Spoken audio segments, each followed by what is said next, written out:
Maureen Hill Early Childhood Education Center has been providing quality education to children as young as 6 months to 7 years. Each child is assessed on their skills and capacity and not on age. Mondays are focused on maths, science on Tuesdays, Wednesdays is arts and crafts, comprehension, English and writing are on Thursdays, and it's sports and drama on Fridays.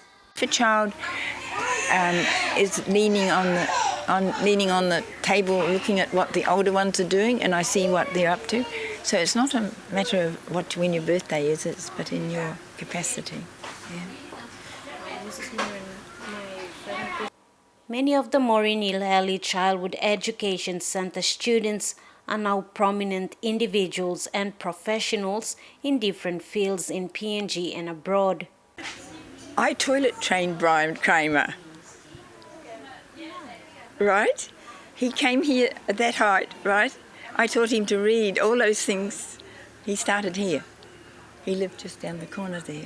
And the pilots from Air New Guinea and Talia, I went to teach them out at the airport. And they were all pilots. And I recognised the name. And I said, "Oh, you went to my school."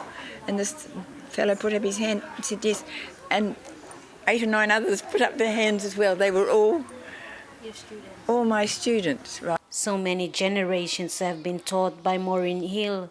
Some of her students are grandchildren of her former students. But this year will be the last year for the school to operate as the founder, Maureen Hill, retires. A farewell was held for her during the school's last graduation ceremony 2 weeks ago. Hill is finding it difficult to keep the place running and decided to close the school. Last year, she had to source funds from her family in New Zealand. People not paying their school fees is one of the reasons I've closed, actually.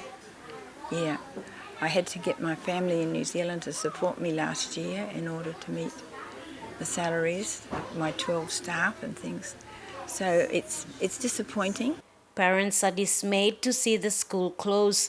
Most parents are pleased with the level of education their children displayed. This is her last year, and we were saddened at first to have known that she will be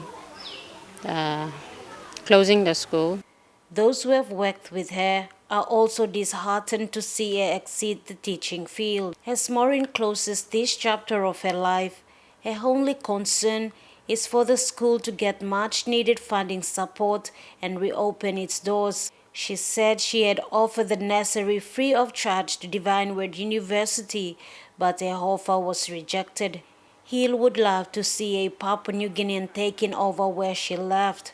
Apart from the school, Maureen also runs other community programs and will continue running those programs into the new year. Martha Louise, National EMTV News, Madang.